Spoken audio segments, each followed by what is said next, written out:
Sí, sí. Sí. Bueno, este es mi hospital, el Hospital de Niños de Sheffield, que es uno de los 4 hospitales de niños del Reino Unido. Esta parte de aquí es la parte más vieja del hospital, es donde ahora está la cantina. El hospital se fundó en el año 1876. Y yo siempre digo, la vida es como un rompecabezas, ¿no? Porque se fundó este hospital en el mismo año que se estaba fundando mi ciudad, Trenquelauquen, como un fortín de la lucha contra los indios, fundado por el general Villegas, en la conquista del desierto. Además, este hospital es un hospital hermano con el Hospital de Niños de Sudáfrica, donde yo hice mi especialidad en patología pediátrica. Se llamaba Red Cross War Memorial Children's Hospital, y cuando vengo acá me doy cuenta que son hospitales hermanos, o sea que tienen lazos. Y además el día de mi entrevista fue un 2 de abril. O sea que yo digo, todo ha sido tan simbólico, ¿no? Pero bueno, así es la vida. La vida es un rompecabezas y uno simplemente va encontrando los caminos para encontrar las similaridades y los puntos de coincidencia. Esta es la parte de consultorios externos, que ahora está separaditos con 2 sillitas, porque es un padre y un niño que vienen y están separados por biombos transparentes.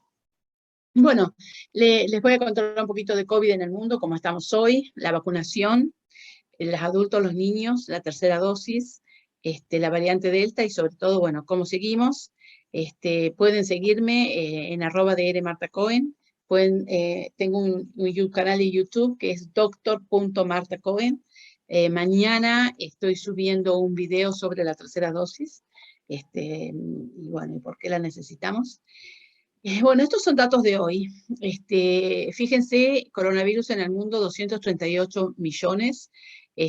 Fallecidos, nos estamos acercando a los 5 millones.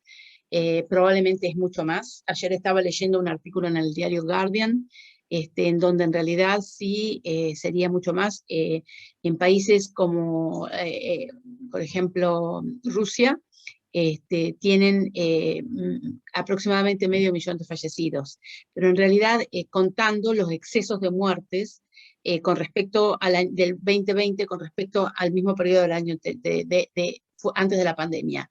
Y en realidad es porque muchas de las muertes que al principio no se consideraban COVID han sido por COVID. Entonces están considerando el exceso de muertes, habría habido muchos más que los casi 5 millones de fallecidos.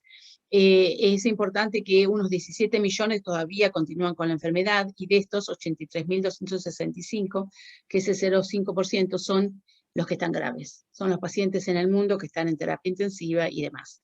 Y bueno, y esto es cómo está Argentina.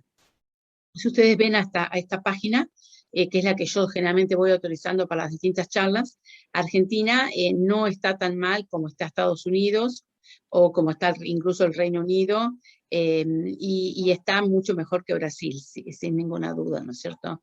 En cuanto a la cantidad de personas de COVID por millón de habitantes. Es interesante, esto también es de hoy, que los casos en el mundo están bajando. Fíjense que desde que comenzó en enero, comenzaron los casos en el mes de marzo, fueron subiendo hasta el año pasado en diciembre, cuando fue el pico máximo. Después bajaron en el mes de marzo. Luego nosotros tuvimos la segunda ola. Bueno, la segunda ola fue acá, ¿no es cierto? La tercera ola. Y fíjense cómo ahora están bajando, ¿no es cierto?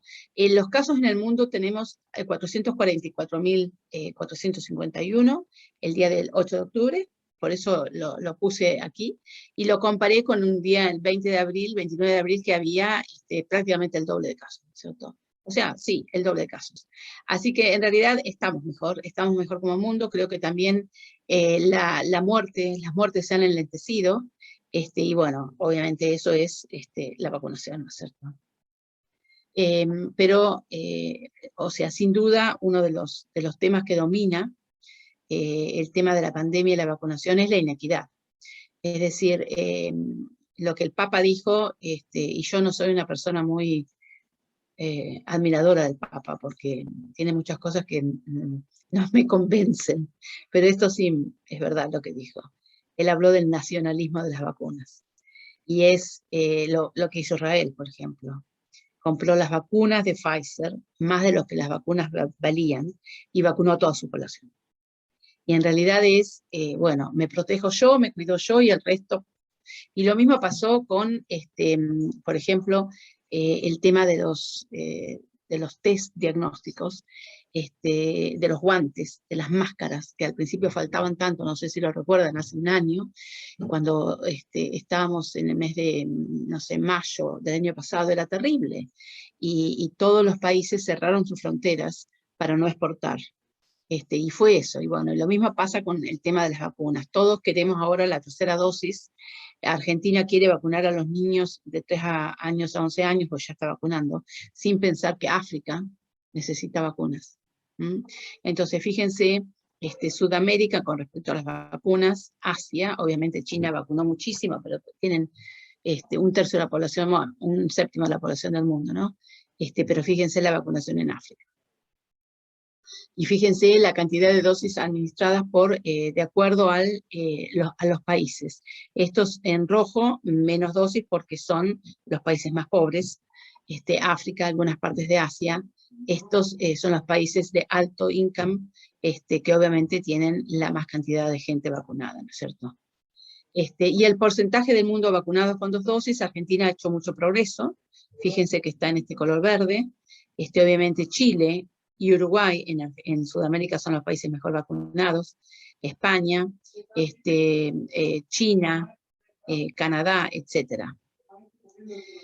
El 46,4% de la población mundial ha recibido al menos una dosis de la vacuna de COVID-19 y se han administrado 6.460 millones de dosis. Y cada día se administran unos 23 millones de dosis. Antes se estaban administrando unos 30 millones de dosis. Esperen, que me voy a poner un auricular porque se escucha el ruido de fondo.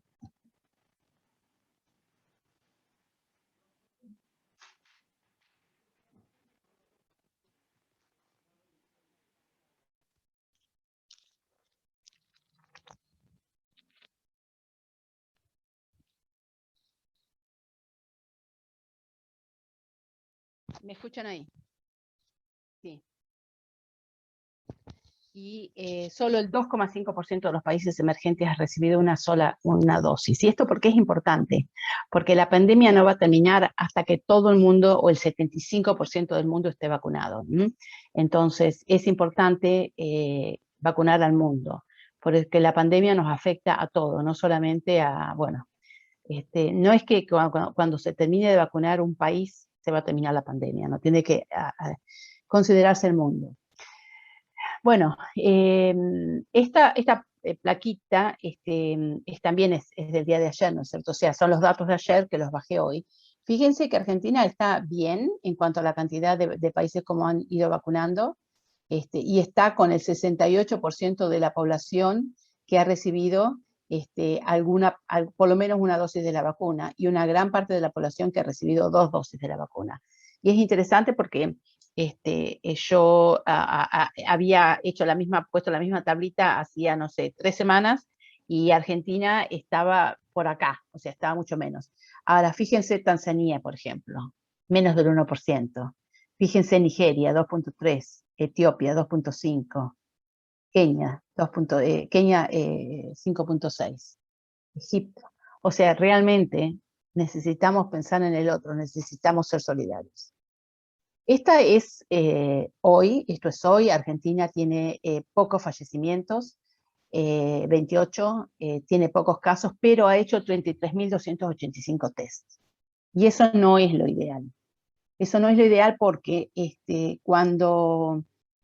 si hay una tercera ola, o si la variante Delta, que está aumentando mucho en Argentina, se ha sextuplicado, han aumentado 6 veces el número de casos de variante Delta, es decir, está aumentando su predominio. Si bien el número de casos por suerte es bajo, pero antes las variantes predominantes eran la de Manaus y la lambda de Andina, y ahora la variante Delta ha aumentado 6 veces más su predominio. Es una variante que obviamente es más contagiosa, que las vacunas son un poquito más resistentes, o que el virus es más resistente a las vacunas. Entonces, si necesitamos cambiar la estrategia por ejemplo, a empezar la cuarentena, cerrar alguna frontera, hacer una medida que sea necesaria desde la salud pública. Con este número de testeos por días y con el número escaso de test de genoma que se hacen, va a ser difícil, o sea, corremos el riesgo, o Argentina corre el riesgo de que la decisión no se tome tan a tiempo como debería, ¿no? Por ejemplo, con respecto a los análisis genómicos, el Reino Unido ha hecho más de 1 millón desde que comenzó la pandemia, y Argentina había hecho menos de 8.000. Entonces sí, nosotros tenemos muchos casos, pero se hace 1 millón de test diarios. Y fíjense que acá son 33.000, es 285, es muy poquito, pero sí es verdad que la situación está mucho mejor, y está mucho mejor en toda Latinoamérica excepto Brasil. Brasil es un país que tiene un presidente antivacuna, muchos miembros del gobierno antivacunas, y, por ejemplo, Río de Janeiro es un lugar donde tiene muchísimos casos de variante Delta, y ha llegado a tener estos días 500 fallecimientos diarios Brasil. Y a mí me preocupa que se está abriendo la frontera con Brasil, no solamente con Argentina, que ya entiendo que está abriéndose, con todos los países limítrofes, inclusive con Brasil, cosa que yo no hubiera tomado esa decisión, como tampoco hubiera tomado la decisión de sacar a Brasil de la lista de países rojos en el Reino Unido y que pueden venir sin hacer cuarentena. Porque, bueno, el número de casos de Brasil es altísimo. Lo mismo que Rusia, por ejemplo. Y son países donde hay menos vacunación porque la gente es más reacia a vacunarse. Pero sí es verdad que Argentina está mejor, porque fíjense cómo han bajado el número de camas de internación de terapia intensiva. Y esto es en el mundo, ¿no es cierto? No es en el mundo. Esto es en Argentina hoy, y esto es tomado el otro está tomado del Ministerio de Salud, esto está tomado de Our Wellbeing Data, que es una base que tiene todo el mundo, ¿no? Y fíjense, 753 casos, es lo mismo que se reportó en Argentina, porque obviamente Argentina el gobierno, todos los países van pasando la información a esta base de datos. Entonces, 753, y realmente cómo está bajando. Fíjense lo que estábamos en el mes de mayo del 2021, ¿cierto? Y cómo la onda ha sido un poquito más tarde que la de Europa, y bueno, y ahora están en este pico de bajada, por suerte. La vacunación en Argentina, es el 52% con 2 dosis, el 14% con al menos 1 dosis, y esto está sacada también de esta base de datos, Our Wellbeing Data, y son 23,56 millones con 2 dosis y 6 millones con 1 dosis. Bueno, cuando decimos vacunas, ¿qué vacunas? Cuando comienza yo siempre comparo la pandemia actual con la pandemia de 1918, ¿no? Las pandemias pasan desde hace 10.000 años, y bueno, y esta es la que nos tocó. La anterior había sido en 1918, había una guerra mundial, no se sabía qué lo producía, el virus del H1N1 de la gripe española se pudo identificar en el año 1997, pero el estudio genómico se pudo concretar en el año 2005, cuando encontraron en Alaska unos cuerpos de esquimales muertos durante la pandemia, que estaban enterrados en la tundra, congelados, pero pudieron recuperar el virus, y ahí pudieron identificar el genoma viral del H1N1. Había una guerra mundial, la mitad de las que estaban en la guerra se murió de gripe. No surgió en España, lo que pasa es que como España no estaba en guerra, la primera publicación de la pandemia se hizo en un diario de Madrid, y ahí quedó la gripe española. No había oxígeno, no había terapia intensiva, hubo 50 100 millones de muertos, y acá tenemos 5 millones de muertos, prácticamente va a ser probablemente cuando lleguemos a los 2 años. Pongámosles que sean más, que sean 10 millones de muertos, con todo el exceso que no se contó, pero nunca se van a equiparar a los 50 100 millones que se produjeron en la gripe española. Bueno, las vacunas, cuando se declara el primer caso del CDC de China, que fue el 3 o 4 de enero del 2020, ya alrededor del 7 de febrero se había identificado el virus. Y se lo llamó SARS-CoV-2, ¿no? De síndrome de distrés respiratorio agudo causado por coronavirus. 2, porque ya había habido otro SARS, que había sido una pandemia, una epidemia, que había surgido en el año 2004 más o menos, pero que como era mucho más letal, realmente no se expandió porque los pacientes se infectaban y se morían, mientras que este tiene una letalidad que es de alrededor del 0,8%, o sea, menor al 1%, y por lo tanto, al ser mucho menos letal, puede hacer que sea tan contagioso de una persona a otra. Y bueno, y ya en marzo había 180 vacunas corriendo, ¿no? Lanzadas a ver si podían a competir, ¿no es cierto? Varias han llegado a buen término, todas las que se aprobaron de emergencia y temporariamente por la situación de la pandemia. Se aprobaron con la fase 3 terminada.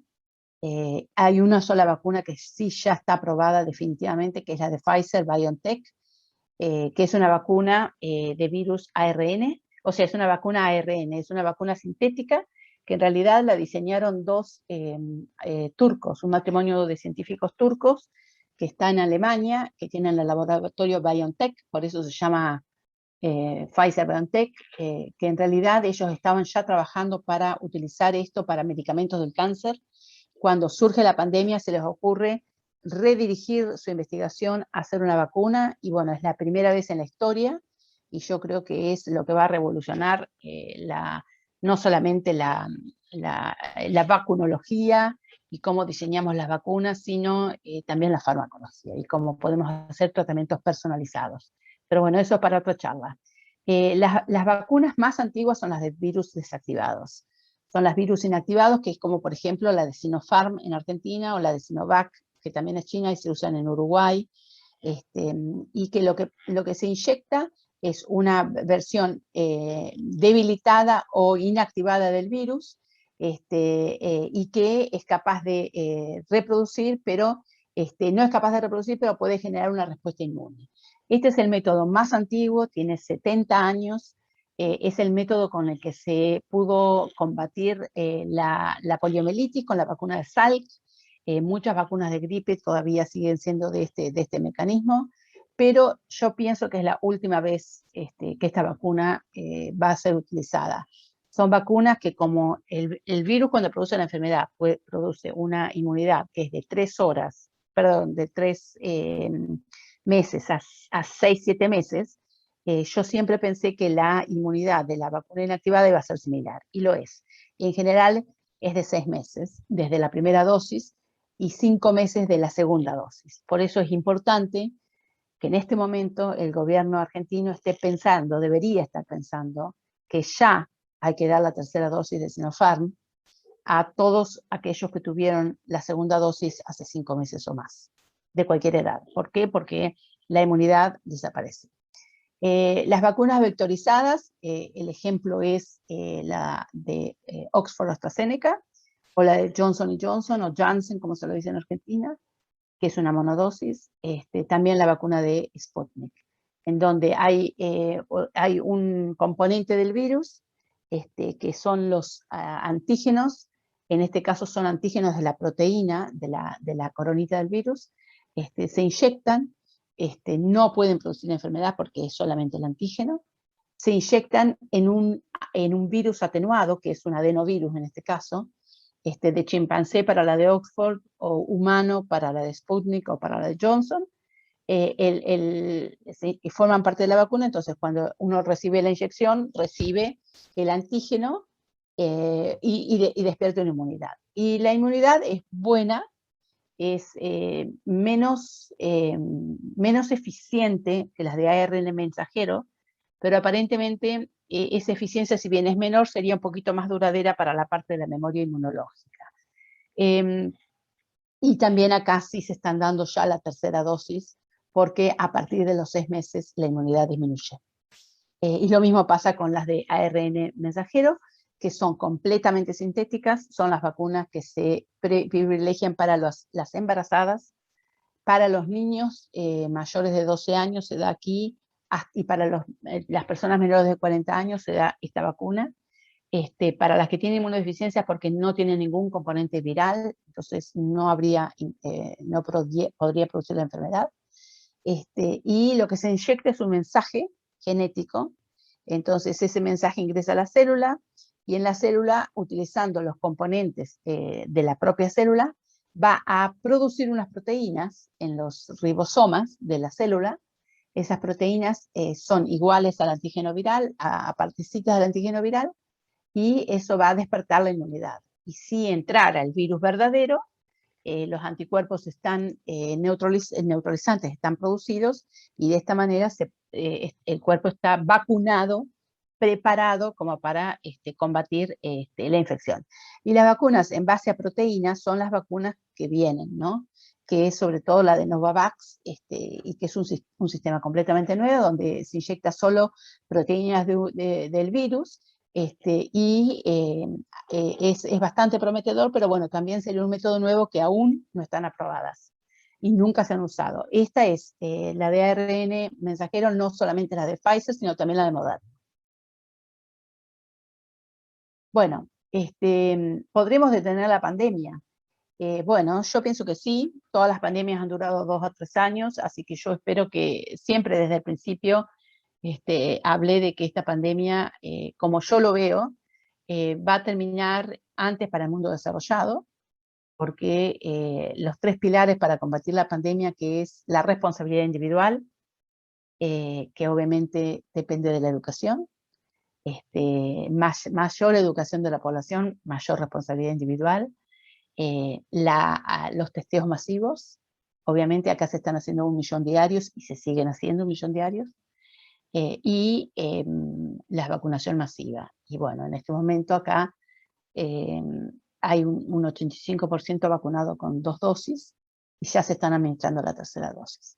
¿Qué va a pasar? Entonces, por ejemplo, en Europa, entre Estados Unidos y Europa, el Reino Unido, se puede viajar sin problemas, solamente con un test negativo y el certificado ni test, certificado de la vacuna, y solamente eso. Argentina salió del listado de rojo, pero por ejemplo las personas que estén vacunadas con Sputnik no pueden entrar, y la vacunación de la Argentina, aunque sea Pfizer u Oxford, que son vacunas aceptadas acá, no se acepta. Entonces, si bien no hay que hacer no hay que hacer todavía la cuarentena en un hotel caro pagado en el aeropuerto, sino en la casa. Pero bueno, no es lo mismo. Entonces, el mundo desarrollado se mueve de una manera y el mundo no desarrollado se mueve en paralelo. Y los dos no se cruzan. Por eso fíjense la inequidad que Brasil, que tiene muchísimos más casos que Argentina, si viene acá le aceptan el plan de vacunación y no tiene que hacer la cuarentena en la casa, ni en el hotel, ni nada. O sea, realmente es ridículo. Pero bueno, así es la geopolítica, ¿no es cierto? ¿Cuándo va a terminar la pandemia? Cuando el mundo esté vacunado. El 75% del mundo, más de 5.000 millones de personas tienen que estar vacunadas. El riesgo que corremos es que aparezcan nuevas variantes. En este momento la variante predominante en el mundo es la Delta. La variante Delta, siempre las variantes surgen en poblaciones no vacunadas o mal vacunadas, en donde hay una persona generalmente adulta, mayor, o con una comorbilidad que tiene un sistema inmune frágil, débil, que está mucho tiempo enfermo, peleándole con un sistema inmune debilitado, y el virus se multiplica mucho y hace una alta carga viral. El virus, al multiplicarse, genera errores, porque tiene un sistema de multiplicación con muchas fallas. Entonces genera errores, esos errores son las mutaciones. Puede ser que no le convenga al virus y ese virus no se reproduce, o puede ser que le convenga al virus haciéndose más contagioso. Y se hace más contagioso, contagia más, se hace prevalente, y bueno, y así es como una nueva variante va tomando el mundo. El problema es que todas las vacunas todavía están dirigidas contra el virus original. Entonces, la vacuna hace anticuerpos contra un virus que ya no existe. Y cuando viene un virus nuevo, mutado, con aspectos diferentes, que son las mutaciones de un aspecto diferente, esos anticuerpos de un virus viejo no lo reconocen. Así que es muy importante que nos sigamos cuidando y nos vacunemos para evitar eso, ¿no? No solamente detener la pandemia, sino también evitar originar una nueva variante. De a poco estamos volviendo a una nueva normalidad, ¿no es cierto? No sé, ahora podemos probablemente viajar, bueno, el uso del barbijo se ha limitado mucho más, acá solamente es en ciertos lugares cerrados, por ejemplo en los aviones lo piden, en los hospitales aquí se piden, es obligatorio, etcétera, etcétera, pero todo depende mucho de cada uno de nosotros, ¿no es cierto?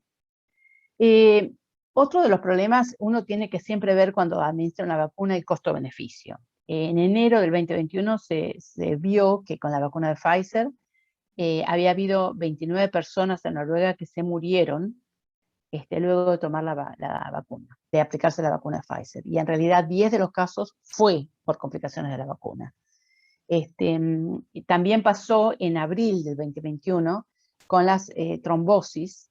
En 20 millones de vacunados se habían encontrado 79 episodios de trombosis y 19 habían fallecido.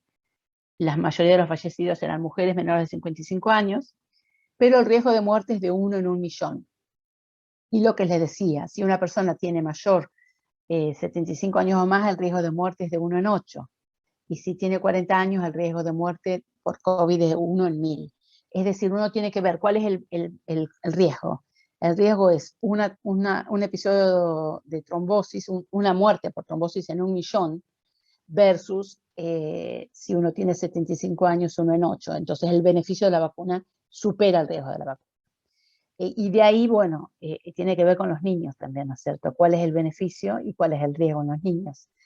El riesgo de morir por COVID es bajo en los menores de 30 años, pero también es el riesgo de trombosis, pero aquí la Agencia de Medicamentos decidió no vacunar con Oxford AstraZeneca a los menores de 30 inicialmente y ahora de 40, que les dan ¿cuál? Les dan la de Pfizer o la de Moderna. Y lo que induce la vacuna de Oxford o la vacuna de Sputnik o la vacuna de Johnson, porque se ha visto con todas, es una trombosis autoinmune. Lo que pasa con este virus es que el virus, todo lo que enferma en su COVID-19, al causar la enfermedad COVID-19, es de origen autoinmune. Si produce una miocarditis, es autoinmune. Si produce trombosis por activación plaquetaria, es autoinmune. Si produce una encefalitis, también. Es decir, en general, en las mujeres embarazadas vemos la inflamación de la placenta, placentitis. En general, es siempre de origen autoinmune. Entonces, las complicaciones de la vacuna también son de origen autoinmune. Lo que pasa que, como yo digo, no las hace quien quiere, sino quien puede. Es la interacción del antígeno viral, ya sea en la vacuna o en la enfermedad, en una persona predispuesta. Es decir, en otras palabras, las personas que desarrollaron trombosis con la vacuna probablemente si se enfermaran también lo hubieran desarrollado. Pero la posibilidad de desarrollar estas complicaciones con la enfermedad son 10 veces más que con la vacuna. Y bueno, y también entonces la trombosis de la vacuna de Oxford AstraZeneca es de origen autoinmune y es similar a la trombosis que se produce por la enfermedad COVID-19. Y acá está, este cuadrito es interesante porque es el riesgo-beneficio, ¿no es cierto?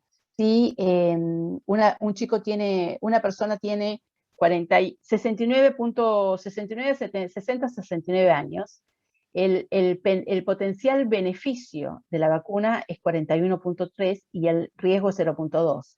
Pero si uno tiene 20 a 29 años, el beneficio de la vacuna es 2.2 y el riesgo es 1.1. Es decir, que al aumentar la edad disminuye el costo-beneficio o el riesgo-beneficio es hacia el lado del beneficio. Pero si la persona es joven, prácticamente la vacuna no da un gran beneficio. Fíjense acá, y el riesgo es solamente la mitad. Así que eso es importante de considerar. Bueno, la variante Delta, ya hemos estado hablando, es 40-60% más contagiosa que la variante que estaba en Europa, que era la alfa. en realidad yo no he leído ningún estudio que hable de cuán más contagioso es con comparación con la variante Lambda. Y creo que es porque en realidad, como la variante Delta surgió en Occidente, digamos, de la India llegó al Reino Unido, a Europa y a Estados Unidos, es como que se estudió mucho más que la variante Delta que surgió, Lambda que surgió en Perú. Los casos se fueron duplicando cada 11 días, el número de R llegó a ser 1.44 y la edad de infección bajó. ¿Por qué? Porque el virus ingresa a través de unos receptores que están en las mucosas nasales, en la boca, en la conjuntiva, y que son los receptores de enzima convertidora de angiotensina 2, y se facilitó el ingreso a estos receptores. Entonces los niños que tienen menos receptores, al facilitarse el ingreso por estos receptores, se vieron más fácilmente infectados. En realidad estos receptores están en las superficies celulares, y, por ejemplo, a través de las células endoteliales, ingresa a las células endoteliales, las daña, produce trombosis, puede ingresar a las células de la placenta, inflamar la placenta, es decir, siempre va ingresando por estos receptores. Fíjense que cuando se llegó a China, el 21 de mayo, el primer caso, la provincia de Guangdong, se vio que de ese caso dio origen a 167 casos. Y ahí los estudiaron, los encerraron en un hotel, los vigilaron y les hicieron test diarios. Vieron que el periodo de incubación era mucho más corto, había bajado de 6 a 4.4 días. Prácticamente el 65% se contagiaban siendo asintomáticos. Y de ahí es la importancia de testear. Porque si solamente testeamos a los sintomáticos, se nos escapan el 67%, el 65%. Y la carga viral era más de 1000 veces superior. De ahí que sean mucho más contagiosos. Las vacunas son mucho menos eficaces contra la variante Delta, por eso un comentario es que en Argentina se está considerando que una persona con presentar una dosis de vacunación puede ingresar a un montón de lugares. En realidad, una dosis de vacunación es nada para la variante Delta, porque la eficacia de Oxford-AstraZeneca con las 2 dosis es 60% y de Pfizer es 88%. Pero con una dosis, cualquiera, es 33%. Bueno, las infecciones, en realidad esto cambió ahora. Esto era el 25 de mayo y en realidad un 0.5% de las muertes son en personas que tienen las 2 vacunas. En general, el 99.5% tienen una dosis o ninguna. Y acá una persona con una dosis no se le da ningún certificado porque no está vacunada. Y en general, las que mueren tienen comorbilidades, 71 años de edad media, y tienen menor nivel de anticuerpos neutralizantes que las personas que no se infectaron. Y por supuesto que si se infectaron pueden contagiar, aunque estén vacunados, ¿no? Por eso la vacuna protegería, por ejemplo, de los que fallecieron entre enero y julio del 2021, el 0.5% tenía las 2 dosis. Y de los que se internaron con muchos síntomas, el 3% tenía las 2 dosis. O sea que fíjense que el 97% tenían una dosis o ninguna. Y fíjense también, la vacuna, dijeron que a los 5 meses la inmunidad disminuyó al 47%. Por eso a los 6 meses hay que dar otra dosis. Bueno, ¿cómo va la evolución de la pandemia? Acá tenemos muchísimos casos. Tuvimos un gran pico en enero, ahí llegamos a tener, no sé, 1100 muertos diarios en julio, y ahora nuevamente los casos, fíjense, 34.910 casos, y alrededor de unos 122 fallecimientos más o menos. Y fíjense, 127 fallecimientos, 36.060, esto es de hoy, ¿no? Fíjense el 78.4% con 2 dosis de mayores de 16 años, ¿no? No, de mayores de 12, porque esto era más porque habían puesto mayores de 16, pero ahora lo bajaron a mayores de 12, tenemos el 78.4% con 2 dosis y el 85.4% con una dosis. Pero fíjense la cantidad de test diarios, 962.000 test, 225. O sea que en realidad es importantísimo mantener, por eso hay tantos casos, porque se testea, bueno, todo el mundo. Esto yo hice una tabla de comparación cuando estábamos en febrero y en junio. Febrero era la variante, la segunda ola, que era la variante alfa, y en junio ya teníamos la variante delta. Y busqué un día, el 27 de junio, cuando hice la tabla, que hubiera habido un número similar de casos. Y encontré que el 5 de febrero había un número similar de casos. Entonces, delta es azul y alfa es rojo.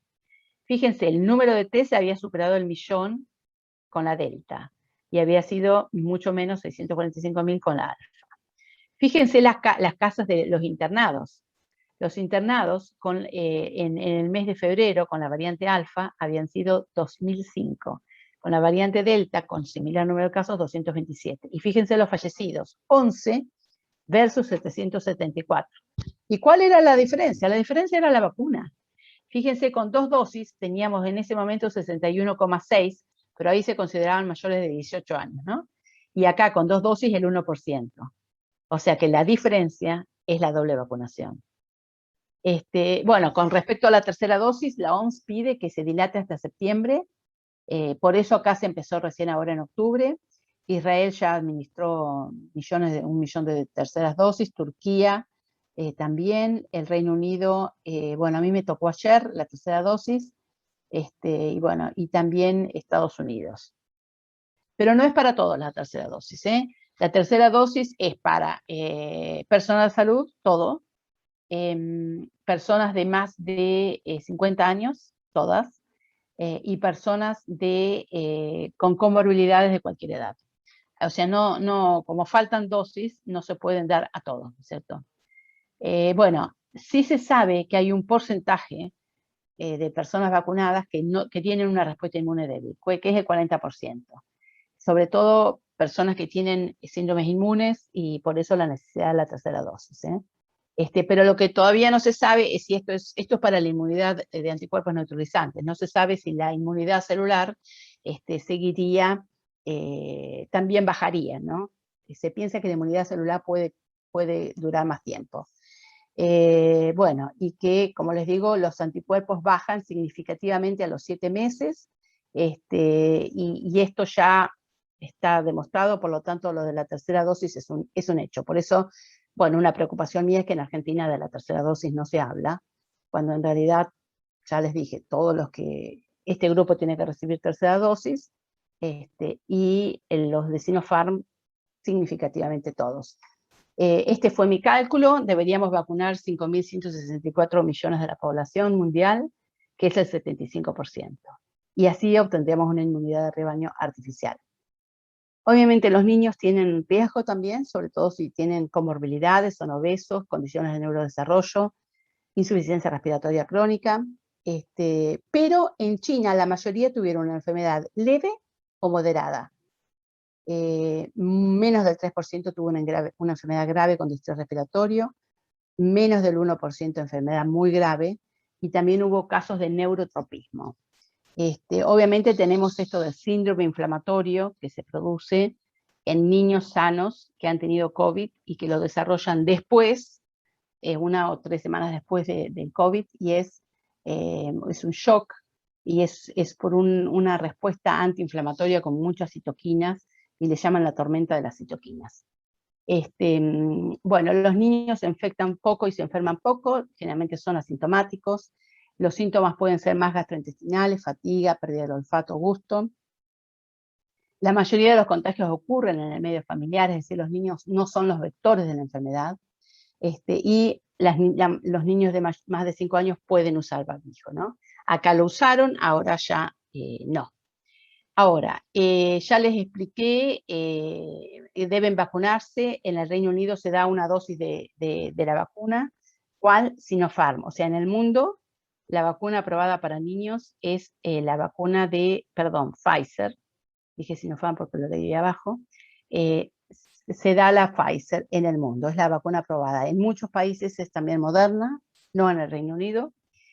Se dan 2 dosis, excepto en el Reino Unido, que se da una sola dosis, y la razón que se da una sola dosis de la vacuna es para evitar las complicaciones de miocarditis que pueden producirse en niños y jóvenes luego de la segunda dosis, y es una reacción inmune a la vacuna. Y entonces ahí es donde volvemos al costo-beneficio. ¿Cuál es el costo o el riesgo, ¿no es cierto?, de vacunarse? Bueno, es sobre todo la miocarditis. ¿Cuál es el beneficio? Bueno, para los niños no hay beneficio de salud, porque la mortalidad es muy, muy bajita, es de 0,17 cada 100.000 habitantes, no como el 1 en 8 para las personas de 75 años. No hay beneficio de salud. Sí hay un beneficio para la educación, para que no pierdan, y hay un beneficio para, bueno, enlentecer la transmisión del virus, ¿no? Entonces, aquí se da una sola dosis, y a los menores de 12 años, ningún país del mundo desarrollado tiene aprobadas las vacunas para menores de 12. Hay 4 países que tienen aprobadas Sinopharm de 3 a 11 años, que son China, Emiratos Árabes, El Salvador y Argentina. La vacuna de Sinopharm está en fase 2, no está terminada la fase 3, y cuando a mí me preguntan, yo lo que digo es que hay que ser cautos. Hay que ser cautos porque el beneficio en la salud de los niños es mínimo, y es una vacuna que ni siquiera está en fase 3. De hecho, Pfizer para niños de 5 a 11 años está en fase 3, ya terminó la fase 3 y no está aprobada todavía, por lo tanto yo pienso que pronto se va a aprobar, pero por ahora no está aprobada todavía. La vacunación a las embarazadas sí es importantísima, que se vacunen las embarazadas. ¿Con cuáles? Con Pfizer o Moderna, son vacunas sintéticas. Las embarazadas no tienen mayor riesgo de contagio, pero si se contagian tienen riesgo de morbimortalidad materna y sobre todo de aborto y mortinatos. Estamos viendo un número increíblemente alto de aborto y de pérdidas de embarazo, y a veces de mujeres asintomáticas. Hicimos un estudio que lo mandé a publicar esta semana, no sé todavía si lo publicarán en el Lancet. Somos un grupo de 20 más o menos en el Reino Unido, y el 42% de todos los bebés fallecidos, la mamá había estado sintomática, y muchas veces el médico ni siquiera sabía que la mamá tenía COVID. Y lo que se produce es una placentitis, es una inflamación de la placenta de origen autoinmune. El 98% de las mamás que tienen estas circunstancias no están vacunadas. Entonces, la recomendación es que se den Pfizer o Moderna, si es posible antes de las 30 semanas de gestación, porque así van a desarrollar un mejor nivel de anticuerpos para pasarlo al bebé a través de la placenta. Si es después de las 30 semanas, igual está bien. Y también es importante que si tuvieron familias se vacunen o estén vacunadas para amamantar, porque los anticuerpos pasan por la leche materna. Bueno, como yo siempre menciono, los 3 pilares para el éxito son los testeos masivos, los rastreos de los contactos, de los sintomáticos y de los asintomáticos, la responsabilidad individual, o sea, yo me cuido para cuidar al otro, y eso es importantísimo, y las vacunas, ¿no? Ahora ya está viendo muchos lugares, por ejemplo, Estados Unidos, estaba leyendo ayer en el Guardian, el Kaiser Permanente, que es un hospital de donde yo saqué los datos para el estudio de Pfizer, y de que va declinando a los 5 meses, a los 6 meses declina el 47% de la inmunidad. Ellos ahora dieron todos licencia, no sé si son 200 o 300 empleados de salud, ¿no es cierto?, que no quieren vacunarse, les dieron licencia sin goce de sueldo hasta diciembre. Y si para el 1 de diciembre no tienen la vacuna, los despiden. Así que bueno, muchos están tomando esas decisiones, ¿no? Y bueno, ¿cómo seguir? Obviamente la pandemia demostró muchísimas inequidades, desigualdades en la provisión de salud, acceso digital y seguridad social. También ha mostrado que necesitamos fortalecer un sistema de salud, la protección social y el medio ambiente, y hasta tanto termine la pandemia debemos adaptar nuestro comportamiento y mantener el distanciamiento social como regla, ¿no? Debemos trabajar todos juntos, o sea, por eso yo siempre digo, pensemos en África, no nos cortemos solos, como decimos en Argentina, y además trabajar todos juntos en equipos multidisciplinarios, ¿no? Porque la pandemia, bueno, está afectando mucho. Yo estoy haciendo un libro sobre la pandemia y creo que lo que más le voy a dedicar es a la pospandemia. Y cómo después de esto debemos reconstruir el mundo, ¿no? Porque la deuda externa que va a quedar en cada país, la desocupación, va a ser similar al de la Segunda Guerra Mundial, ¿no es cierto? Pero bueno, yo siempre pienso que las cosas, después de algo malo, viene algo bueno, ¿no es cierto? Y el mundo debe enlentecer su rumbo, pero no nos podemos paralizar, porque si no nos vamos a morir de hambre, de depresión o de otras enfermedades. Por eso me parece bien que se vuelvan a abrir las vacunas, que se impulse la vacunación, que se vuelvan a abrir las fronteras, porque en realidad la industria turística, la salud mental de nosotros, de vivir aislados, la industria, no sé, el transporte, tienen que sobrevivir.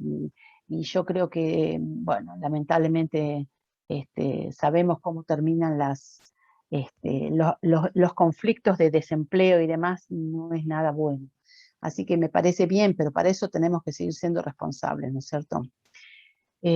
Así que bueno, esto es Sheffield, mi ciudad adoptiva, que es la ciudad del acero inoxidable. No sé si sabían que acá se inventó el acero inoxidable. El acero Sheffield está en la municipalidad. Acá durante la guerra se hicieron las bombas, porque como tenía las fábricas de acero, una ciudad industrial, siempre fue una ciudad laborista, y como los hombres estaban en la guerra, las mujeres eran las que combatían, las que manejaban las máquinas, los hombres estaban combatiendo, y estas son las mujeres obreras que les han puesto unos barbijos. Está en la Universidad de Sheffield, que cumplió el año 100 años en el año 2005, y que el vino que tomaron era argentino. Y bueno, y acá también tuvimos una pandemia, que fue la pandemia de la plaga, que llegó en el año 1665 de Londres a este pueblito que está muy cerquita de acá, de Sheffield, a, no sé, media hora, en donde se murieron 260 de los 800 pobladores.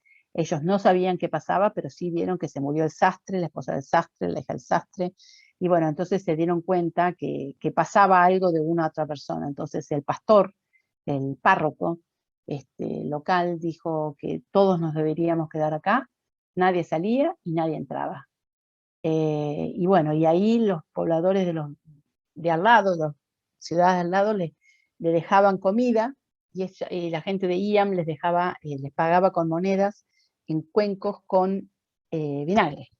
Así que fíjense que ya estaba la idea de la cuarentena, ya estaba la idea bueno, el vinagre como el alcohol, ¿no es cierto? Y fíjense el médico de la época, con una mascarilla, con guantes, cubierto, ¿no es cierto? Así que bueno, realmente este pueblo fue un ejemplo del sacrificio de la gente para que no se transmitiera la epidemia de plaga al resto de la región, ¿no es cierto? Así que bueno, eso es la responsabilidad. Muchas gracias. Gracias a usted, doctora.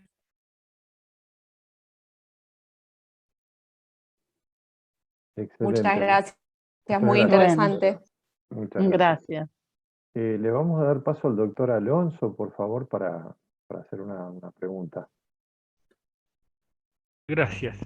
Bueno, nuevamente mi saludo, Marta, y mi alegría de compartir contigo una charla de la excelencia de la que acabas de dar. No pretendo ser reiterativo, porque hay temas que has tocado, pero que en nuestro país, el mío y el tuyo, que somos tan amigos de las antinomias, se ha producido una verdadera batalla verbal, desde el conocimiento científico o desde la ignorancia. Nos ubicaremos en el lugar que nos corresponde de acuerdo a tu respuesta, pero en la cual se apuesta con Sinopharm a vacunar a los chicos de 3 a 11 años con un énfasis, con una vehemencia, con unas ganas, quizá dignas de mejor esfuerzo. Esto es para otro grupo etario al que todavía no se vacunó. Pero se ha llegado de parte de algún ministro de salud, el de la provincia de Buenos Aires, para ser más preciso, de mandar al carajo, textualmente, a alguna gente de la Sociedad de Pediatría que solo pedía mayor información. Rápidamente la Sociedad de Pediatría, y quizá con muy poco tiempo para tener demasiada información, aceptó la versión oficial de que hay que vacunar a los chicos de 13 años con Sinopharm. Entiendo de tu fantástica exposición los motivos, las razones y hasta los países que han aceptado o han autorizado Sinopharm. Pero deseo, te pido, que todavía subrayes tu comentario para que no queden dudas al respecto. Viniendo de vos, estoy seguro que lo vamos a repensar al tema. Incluso algunas personas que hoy están absolutamente a favor, quizá al menos se permitan la duda, que es uno de los nombres de la inteligencia. Bueno, gracias, Luis. Sí, es un tema difícil, yo sé cómo está depolitizado todo, es triste, porque en realidad esto es ciencia, ¿no? Entonces, yo comenzaría por, ¿es peligrosa la vacuna de Sinopharm o qué pienso yo de que será peligrosa? No, nadie habla de que va a ser peligrosa. Sí, que hay que ser cautos, porque no terminó el estudio, terminó fase 2, las vacunas tienen 4 fases, los ensayos, terminó la fase 2. Cuando se aprobó Sputnik, o se aprobó Pfizer, o se aprobó Oxford, todos tenían terminado la fase 3. Entonces, de repente ¿por qué apurarnos a vacunar a los niños? Con una vacuna que todavía no está terminada de aprobar, porque no terminó el tiempo, que es la fase 3, para que sea de emergencia, ni está aprobada por ninguna organización internacional, cuando esos recursos humanos y esa cantidad de millones de vacunas que hay, deberían estar utilizándose para vacunar a los adultos de 75, 60, 50, 40, que tuvieron 2 dosis de Sinopharm hace al menos 5 meses de la segunda y que ahora ya está. Cuando Chile tuvo, ya se fue la eficacia. Cuando Chile y Uruguay tuvieron el aumento del número de casos, ¿qué hicieron? Ellos tenían Sinovac, que todavía es menos eficiente que Sinopharm, porque Sinopharm es mejor que Sinovac. Y ellos tuvieron que dar la tercera dosis. Lo mismo le pasó a Emiratos Árabes, lo mismo le pasó a Turquía. Entonces, si nosotros sabemos eso, no dejemos que llegar a eso. Hay que vacunar porque el riesgo de una persona de 75 años que recibió Sinopharm hace 6 o 7 meses es 1 en 8, porque ya se fue la eficacia de la vacuna. Entonces, lo más importante para mí es redireccionar los esfuerzos del personal de salud y de las dosis de las vacunas a dar la tercera dosis ya a todos los que tuvieron 2 dosis, porque si no volvimos a fojas ceros.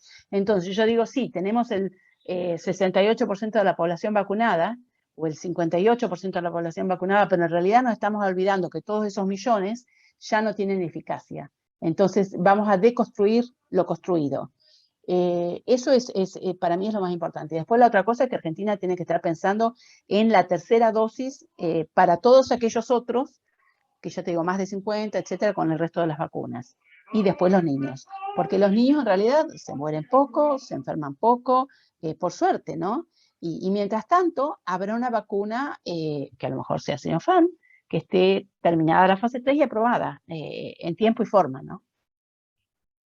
Es muy completa tu respuesta, Marta. Yo no quiero hacer ninguna otra pregunta porque mi deseo era que tu opinión quede claramente amplificada y subrayada.